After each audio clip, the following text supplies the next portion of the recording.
Assalamualaikum students, I hope you're all doing well. This is Inia here welcoming you all to another video from STEM International और Geography Book 7 को continue कर रहे हैं। अगले chapter पे आ गई हैं, that is climate change, chapter number 5। और क्लाइमेट चेंज का जब मैं नाम लेती हूँ तो ऑफ कोर्स आपने इसको पहले सुना भी हुआ है, आपने पिछली क्लास में भी क्लाइमेट चेंज का जो कॉन्सेप्ट है उसको पढ़ा हुआ है और क्लाइमेट चेंज से रिलेटेड जितनी भी टर्म्स अदरवाइज हैं वो भी आप जानते हैं। So take this particular chapter as a form of reinforcement और कुछ इन डेप्थ डिटेल्स जो है वो हम उसमें जाएंगे further,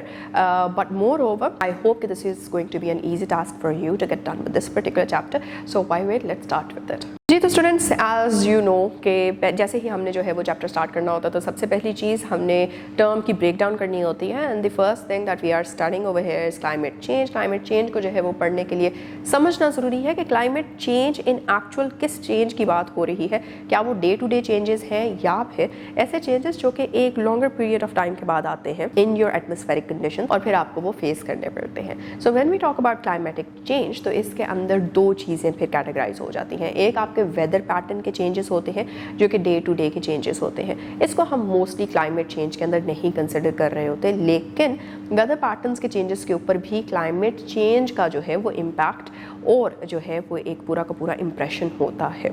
then we come towards the actual thing, the actual focus which is climatic change. Climatic change जो है that basically happens over decades, over months या फिर आपके जो है ओवर सेंचुरीज आपको एक चेंज जो है किसी एक पर्टिकुलर रीजन में नज़र आता है। कोई एक पर्टिकुलर ऐसा रीजन हो सकता है जहाँ पे पहले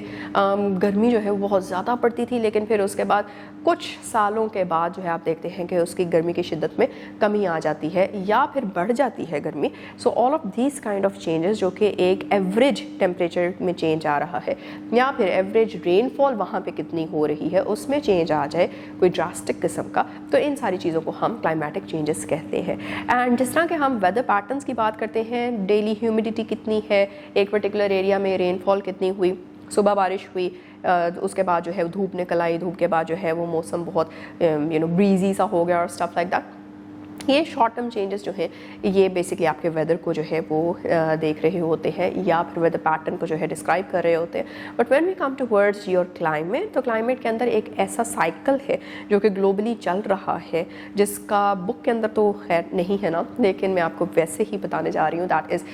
ला Nina and El Nino cycle. ये ग्लोबल क्लाइमेटिक साइकिल्स हैं और पैटर्न्स हैं जिसकी वजह से आपका average annual global temperature over decades जो है वो बढ़ रहा होता है, कम हो रहा होता है, एट्सेट्रा एट्सेट्रा। ये सारी की सारी चेंजेस बेसिकली आपके सामने आती हैं जिसको हम फिर क्लाइमेटिक पैटर्न चेंजेस कहते हैं। अच्छा जी, अब इसमें एक और बहुत मज़े की चीज़ ये है कि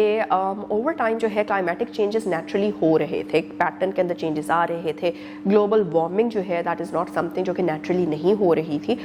थी, लेकिन अब एक्सेलरेटेड ग्लोबल वार्मिंग जो है वो हो चुकी है and that is because of the human impact. Human activities है, स्पेशली जो आपकी इंडस्ट्रियल रेवोल्यूशन था, जब इंडस्ट्रीज़ को जो है वो एक तरह से वो पूरा का पूरा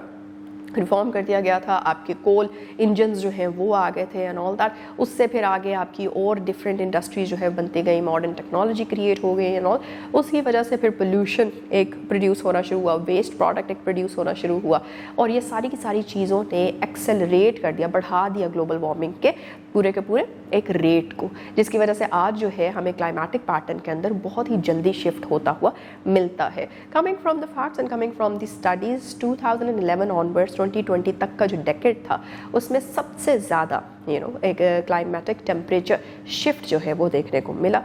जो कि आपकी जितनी भी पिछली सेंचुरीज़ हैं उसमें से सबसे ज़्यादा जो टेम्परेचर इंक्रीज़ होता हुआ मिला है एक पर्टिकुलर डेकेड के अंदर, वो ये पर्टिकुलर डेकेड था। और इसके पीछे जो है वो सारी की सारी रीज़न आपकी इंक्रीज्ड ह्यूमन एक्टिविटीज़ ही बनी। Another thing that we are to consider जब हम इसकी बात करते हैं क्लाइमेटिक चेंज की, तो वो ये है कि जब किसी एक रीजन का क्लाइमेट चेंज हो रहा होता है तो वो सिर्फ और सिर्फ वहाँ पे ही रिटेन नहीं करता, वहाँ पे ही लिमिटेड नहीं रहता, बल्कि वो चेंज बाकी के रीजन्स के जो क्लाइमेटिक पैटर्न होता है उसको भी जो है इफ़ेक्ट करता है और उसके इफेक्ट होने की वजह से वहाँ पे जो सारी की सारी बायोलॉजिकल लाइफ होती है, coming from the humans to the animals which are living over there, pathogens ये जो वायरस, बैक्टीरिया, फंगस, ये वाली चीज़ें हैं, इवन ये भी वहाँ पे कितना थ्राइव कर रहे हैं। कोई नई म्यूटेशन आ रही है, कोई नई स्पीशी इवॉल्व हो रही है या फिर वहाँ पे कोई स्पीशी एक्सटिंक्ट हो रही है, इन सब के ऊपर जो है वो एक पर्टिकुलर इम्पैक्ट जाता है। अगला कॉन्सेप्ट आता है ग्रीन हाउस गैसेस का और ग्लोबल वार्मिंग का। तो ग्रीन हाउस गैसेस में सबसे पहली चीज़ हमें समझने की ये है कि there is a protective layer on the outside, या फिर एटमॉस्फेयर जो आपका अर्थ का है उसके बिल्कुल आउटर साइड के ऊपर एक प्रोटेक्टिव लेयर है। वो लेयर जो है उसको ओजोन लेयर कहा जाता है। ओजोन O3 जो है वो उसका एक कंपाउंड है, और इसका बेसिक काम या फिर इसका बेसिक फंक्शन ये है कि आपकी जो वार्मथ जो आ रही है फ्रॉम द सन, जो सन रेज आ रही हैं, सन की रेज 3 तरीके की होती हैं, A, B and C, right. तो ये 3 जो रेज आ रही हैं, most of them are to be deflected, that is के बहुत सी को वो आपके अर्थ के एटमॉस्फेयर में एंटर होने ही नहीं देती। तो वो जो थोड़ी बहुत रेज आती हैं उसकी वजह से जो टेम्परेचर है आपके अर्थ का वो मेंटेन रहता है कंसिडरेबल इस तरह का, जिसको बर्दाश्त किया जा सकता है। But over time what happened was कि जो ग्रीन हाउस गैसेस बनती हैं, जिसमें आपने कार्बन डाइऑक्साइड का नाम सुना हुआ है, प्रीवियस चैप्टर के अंदर हमने लाइफ स्टॉक रेयरिंग का देखा कि लाइफ स्टॉक इटसेल्फ जो है वो कितनी बड़ी कंट्रीब्यूटर है टुवर्ड्स ग्रीन हाउस गैस, क्योंकि वो मीथेन का मेजर सोर्स है। तो methane itself is a green house gas, और उसकी वजह से भी क्या होता है कि जो आपकी ओजोन लेयर है वो डिसरप्ट हो रही है, ख़राब हो रही है। CFCs जो है उसकी वजह से वो भी प्रोड्यूस होते हैं, क्लोरोफ्लोरोकार्बन्स हैं, आपके ACs हैं, आपकी अदर वेहिकुलर एमिशंस हैं, ये सारी गैसेस मिलके क्या कर रही होती हैं, एक चीज़ तो ओजोन को डिसरप्ट कर रही हैं जो कि CFCs का मेजर काम है, और दूसरी वो गैसेस हैं जो कि हीट को ज़्यादा से ज़्यादा ट्रैप करके अपने साथ ही आपके अर्थ के क्रस्ट के ऊपर जो है वो इकट्ठा करके रख लेती हैं, जिसकी वजह से ग्लोबल टेम्परेचर जो है वो ज़्यादा बढ़ने लग जाता है। ओजोन के ब्रेक होने की वजह से A, B और C जो सन रेज थी, UV सन रेज, वो सारी की सारी पेनिट्रेट करना शुरू हो गई, ठीक है, और अपने साथ साथ गर्माहट जो है वो भी ज़्यादा लेके आई। और फिर नीचे जो है आपके लैंड के पास जहाँ पे ग्रीन हाउस गैसेस इकट्ठी थी, उन्होंने उन रेज से हीट जो है उसको ज़्यादा ट्रैप करना शुरू कर दिया, जिसकी वजह से ओवरऑल जो टेम्परेचर है वो बढ़ने लग गया। सो this is basically how the thing about green house gases and global temperature rise goes hand in hand. फिर उसके बाद आपकी बुक में जो है वो कुछ कॉन्सिक्वेंसेज आर प्रोवाइडेड कि ग्रीन हाउस इफेक्ट के फर्दर कॉन्सिक्वेंसेज क्या हैं, जिसमें सबसे पहला आपका जो कॉन्सिक्वेंस आ रहा है that is change in global temperature, जो कि हम ऑलरेडी जो है वो डिस्कस कर चुके हैं। दैट इज़ के ग्लोबल वार्मिंग जो है दैट इज़ नॉट समथिंग जो कि सिर्फ और सिर्फ अब ही हो रहा है। Global warming is a natural phenomena, और ये हमेशा से होता आ रहा है, लेकिन अब जो है ग्रीन हाउस गैसेस की प्रोडक्शन बढ़ जाने की वजह से इसका प्रोसेस के रेट जो है वो बढ़ गया है। तो हमें बहुत जल्दी जो है वो शिफ्ट नज़र आ रहा है अपने क्लाइमेटिक पैटर्न्स के अंदर और अपनी जो है वो ग्लोबल वार्मिंग के अंदर। दूसरी चीज़ हम इसे देख रहे हैं कि जितनी ज़्यादा ग्लोबल वार्मिंग हो रही है उतने आपके जो ग्लेशियल लेक्स हैं, हमने देखा कि किस तरह से आपकी जो हिमालयन और कराकोरम रेंज है ये एक third pole of the world बन जाती है। फिर आपकी जो एंटार्क्टिक शीट्स हैं और जो आइस कैप्स आपकी दोनों पोल्स में, नॉर्थ एंड साउथ पोल में आती है, वो सारी भी इम्पैक्ट होती हैं। मेल्टिंग जो प्रोसेस है या फिर रेट है वो बढ़ गया है, जिसकी वजह से फिर ओशन के अंदर या फिर वाटर बॉडीज़ अदरवाइज जितनी भी हैं उसके अंदर पानी का जो कंटेंट था या लेवल था वो बढ़ता है, और फिर उसकी वजह से जो है वो फ्लडिंग बढ़ जाती है, या फिर आपका जो फ्रेश वाटर सोर्स है वो डिप्लीट हो रहा है because glaciers are basically melting off and depleting themselves, right. ये सारी चीज़ें फिर एडेड कॉन्सिक्वेंसेज जो है वो हमारे सामने आते हैं। मोर ओवर ग्लोबल वार्मिंग की वजह से बहुत से ऐसे पैथोजेंस भी जो है वो ये मेल्टेड आइस में से एक्सपोज होते हैं, और मोर ओवर ऐसी म्यूटेशंस उनमें आती हैं जो कि और ज़्यादा ख़तरनाक होती हैं, और कई ढेर सारे वेरिएंट्स ऑफ एक पर्टिकुलर डिजीज़ जो है वो आपके सामने आते हैं, जिसकी अभी हमारे पास ना तो अद्वयात है और ना ही हमारे पास उसका क्योर है कि इसको किस तरह से डील किया जा सकता है। तो ये सारी की सारी एडेड चैलेंजेस सामने आ जाते हैं। फिर स्किन इश्यूज़ भी आते हैं, ऑफ कोर्स आपकी जो है वो ब्रीदिंग इश्यूज़ भी आ जाते हैं। ग्रीन हाउस गैसेस है, एयर के अंदर गैसेस के रेशो का इम्बैलेंस आ रहा है। Those gases which are not required they might be irritating to the lungs, to the entire air passage way. तो ये सारे के सारे इश्यूज़ फिर हेल्थ से रिलेटेड भी जो है वो होते हैं। मोर ओवर ऐसे पर्टिकुलर एनिमल्स या फिर ऐसी पर्टिकुलर स्पीशीज़ प्लांट्स की भी जो कि उन एरियाज़ में रहती हैं जहाँ पे ठंडा इन्वायरमेंट जो है हुआ करता था, एटमॉस्फेयर हुआ करता था, कंडीशंस हुआ करती थी, अब उतनी ठंडी वो नहीं है, और there the ice over there is melting, और वहाँ पे जो है वो हीट वेव्स जो है वो आ रही हैं। तो उसकी वजह से वो पर्टिकुलर प्लांट स्पीशीज़ और वो पर्टिकुलर एनिमल स्पीशीज़ जो पहले वहाँ पे बायोडाइवर्सिटी की बेसिस बनती थी, वो भी वहाँ से एक्सटिंक्ट हो जाती हैं, माइग्रेट कर जाती हैं, ख़त्म हो जाती हैं ओवर टाइम, और उसकी वजह से बायोडाइवर्सिटी लॉस ओवरऑल होता है। और वही स्पीशीज़ जो है वो इन्वायरमेंट की सस्टेनेबिलिटी को मेनटेन कर रही थी, डिटर्मिन कर रही थी, and when they basically go extinct, तो उसकी वजह से पीछे इन्वायरमेंट की ओवरऑल हेल्थ जो है वो भी ख़राब हो जाती है। इसके बाद हमारे पास आता है smog and air pollution. Smog and air pollution, air imbalance की हम पहले ही बात कर चुके हैं, जिसकी वजह से हमारी जो पूरा एयर पैसेज वे है, इनहेलेशन और एक्सहेलेशन वाला जो प्रोसेस है, उसके अंदर हमें एयर पैसेज वे में इरिटेशन हो सकती है, बहुत सी डिजीज़ भी हो सकती हैं, और उसके अलावा जो है वो ये सारी की सारी जिस तरह नाइट्रेट, ऑक्साइड्स ऑफ नाइट्रोजन या ऑक्साइड्स ऑफ सल्फर जो है वो जब प्रोड्यूस होते हैं coming from the vehicular emissions या फिर इंडस्ट्रियल एमिशंस, जो गैस एमिशंस होती हैं, वो आपके एटमॉस्फेयर के अंदर ऐड हो जाते हैं, तो फिर उससे एसिड रेन जो है वो, और फिर स्मॉग जो है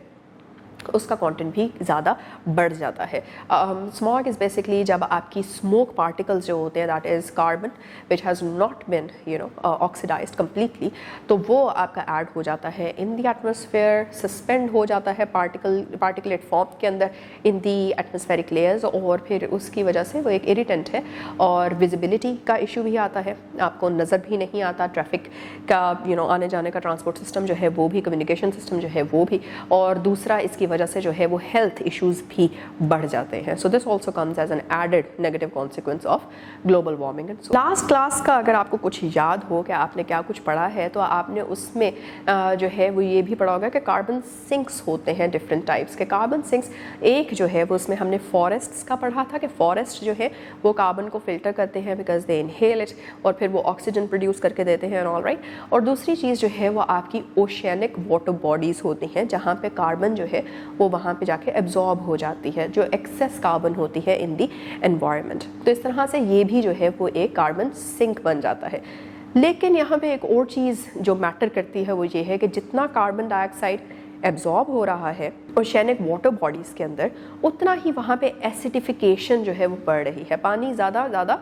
एसिडिटी की तरफ बढ़ जाता है, जिसकी वजह से जितना एसिडिक होगा कोई भी इन्वायरमेंट, तो वहाँ पे क्या होगा, burning sensation, that is one thing that you can come up with, right. तो वहाँ पे जितनी भी बायोलॉजिकल लाइफ रह रही है या फिर इनहेबिटेड है, वो सारी की सारी उस एसिडिफिकेशन की वजह से क्या होगी, मरने लग जाएगी, ख़त्म होने लग जाएगी,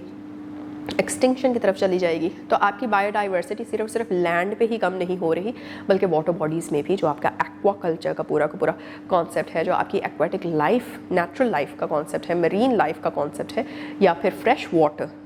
लाइफ का कॉन्सेप्ट है, ये सब कुछ जो है वो डिस्टर्ब हो जाता है। अब जैसे ही हमने मेंशन किया था कि ग्रीन हाउस इफेक्ट जो है उसकी वजह से ग्रीन हाउस गैसेस ज़्यादा से ज़्यादा जो है हीट को ट्रैप कर लेती हैं, तो उसका एक न्यू टर्म के अंडर जो है वो उसको डिस्क्राइब किया गया, that is runaway greenhouse effect. The concept is same जैसे हमने पहले मेंशन किया था, दैट इज़ कि ग्रीन हाउस गैसेज जितनी बढ़ जाएंगी उतना हीट को ट्रैप कर लेंगी, कम हीट जो है वो वापस एटमॉस्फेयर में या फिर स्पेस में जो है वो डिसिपेट हो पाएगी, ज़्यादा से ज़्यादा हीट रिटेन कर ली जाएगी आपके लैंड के क्रस्ट के पास, जिसकी वजह से ग्लोबल टेम्परेचर राइज कर जाएगा। Concept is the same, term थोड़ी सी फैंसी करके जो है वो अब बना दी गई है, that is runaway greenhouse effect. So या we are done with that as well. Changes in weather patterns, again जिस तरह बिल्कुल शुरू में ये चीज़ डिस्कस की गई कि क्लाइमेटिक पैटर्न्स के चेंज होने की वजह से आपके वेदर पैटर्न्स जो डे टू डे चेंजेस हैं इन दी एटमॉस्फेरिक कंडीशन वो भी चेंज हो रहे होते हैं, उसकी वजह से और भी कॉन्सिक्वेंसेज हमें फेस करने पड़ जाते हैं। दैट इज़ कि आपकी जो क्रॉप्स आप उगा रहे हैं, कौन से पर्टिकुलर सीजन में उगा रहे हैं, जब सीजनल चेंजेस ही जो है वो एब्रप्ट हो जाएंगे और वो इतना स्मूथली नहीं रहेंगे जिस तरह के रहने चाहिए थे, तो ऑफ कोर्स उसकी वजह से जो है आपकी एनुअल रेनफॉल भी ख़राब हो रही है, आपकी humidity levels of the air ख़राब हो रहे हैं, आपकी सॉइल की अपनी फर्टिलिटी जो है वो ख़राब हो रही है, जो हीट का उसके अंदर और या फिर मॉइस्चर का जो कंटेंट है उसके अंदर वो डिस्टर्ब हो रहा है। इन सारी चीज़ों की वजह से वहाँ पे बायोकेमिकल प्रोसेसेस भी हो रहे होते हैं, डिफरेंट बैक्टीरिया वहाँ पे रह रहा होता है जो कि डिफरेंट केमिकल रिएक्शंस करता है, नाइट्रोजन बनाता है, पोटेशियम बनाता है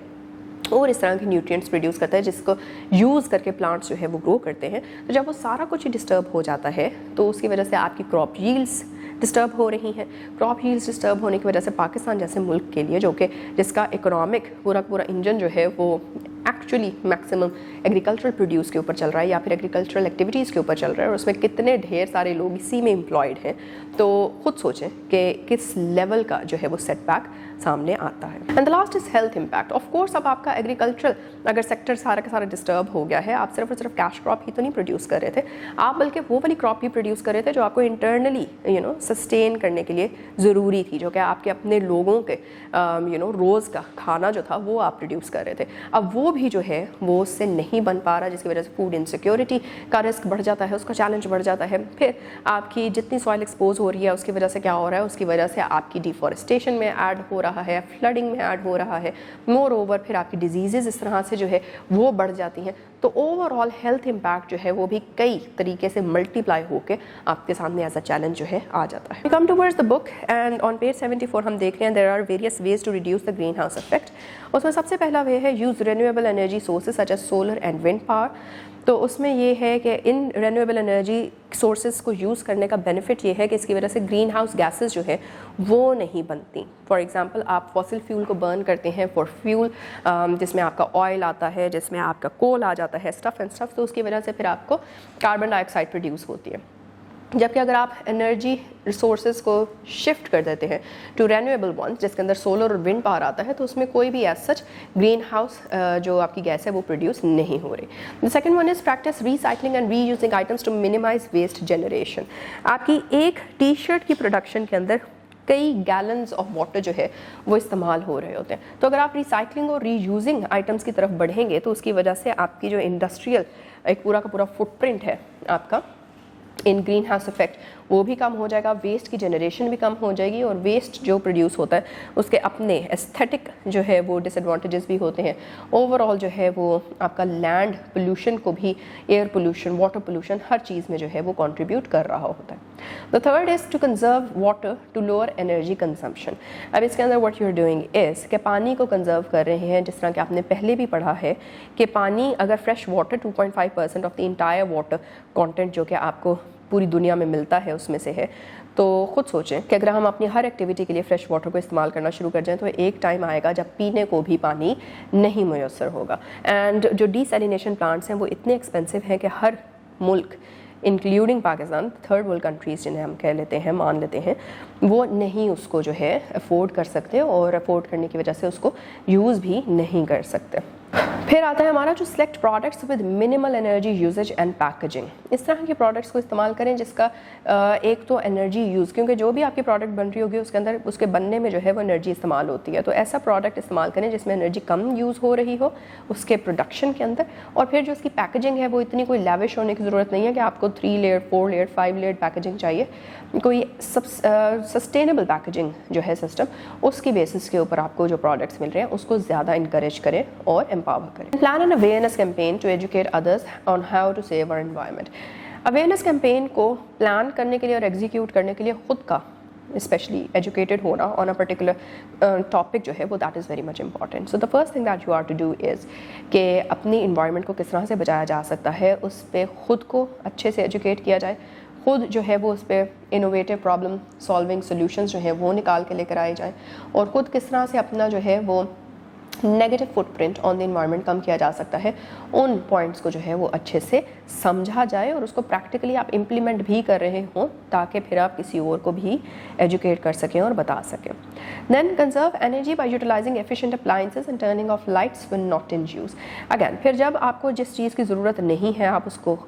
यूज़ नहीं कर रहे तो उसको बंद कर दें, टर्न ऑफ कर दें, सो दैट आप एनर्जी को कंजर्व कर लें। Then use public transportation to decrease emissions from personal vehicle. अगर हर बंदा अपनी जो है वो पर्सनल व्हीकल इस्तेमाल करेगा तो ऑफ कोर्स वो फिर जो है वो अपने अपने तौर पे जो है एमिशंस, व्हीकुलर एमिशंस जिसके अंदर ग्रीन हाउस गैसेस प्रोड्यूस हो रही हैं, कार्बन डाइऑक्साइड मोस्टली प्रोड्यूस हो रही है, कार्बन मोनोऑक्साइड प्रोड्यूस हो रही है, या अपने अपने जो है वो सारा प्रोड्यूस करेंगे। जबकि अगर एक बस का इस्तेमाल करते हैं तो उसके अंदर कई गाड़ियों का जो है वो व्हीकुलर एमिशन मिनिमाइज हो जाता है, माइनस हो जाता है उसमें से। So this is how we can also decrease emissions from personal vehicles. फिर आ जाता है plant trees to absorb carbon dioxide from the atmosphere. Again carbon sinks की बात आ गई, जितने कार्बन सिंक को बढ़ाया जा सकता है उतना बेहतर, क्योंकि इसी तरह से एटमॉस्फेयर से कार्बन डाइऑक्साइड का लोड कम किया जा सकता है। And the last is to support laws that protect the environment. ऐसी कोई भी चीज़ जो कि इलीगल हो, जो कि इन्वायरमेंट को ख़राब कर रही हो, इसको हम ग्रीन लॉज भी कहते हैं। ग्रीन लॉज ऐसे लॉज जो कि इन्वायरमेंट को प्रोटेक्ट करने के लिए बनाए जाते हैं, तो उनको सपोर्ट करने का मतलब सिर्फ और सिर्फ उनकी अवेयरनेस को बढ़ाना नहीं है, बल्कि उन लॉज को अपनी लाइफ में भी प्रैक्टिकली इम्प्लीमेंट करना है। सो this is how you can protect the environment overall. तो बच्चों, ग्रीन हाउस इफेक्ट है क्या, ग्रीन हाउस इफेक्ट के वेरियस जो है बीच में कॉजेज़ क्या है, कॉजेज़ के साथ साथ कॉन्सिक्वेंसेस क्या है, कॉन्सिक्वेंसेस के साथ वो तरीके जिनको इस्तेमाल करके हम ग्रीन हाउस इफेक्ट को कम कर सकते हैं, ये सब चीज़ें जो है वो हमने इस पर्टिकुलर वीडियो में कवर की हैं। We are now going to meet in the next video में some other things related to the greenhouse effect, the global warming effect, and till then do revise all that we have studied today. Take care and अल्लाह हाफिज़।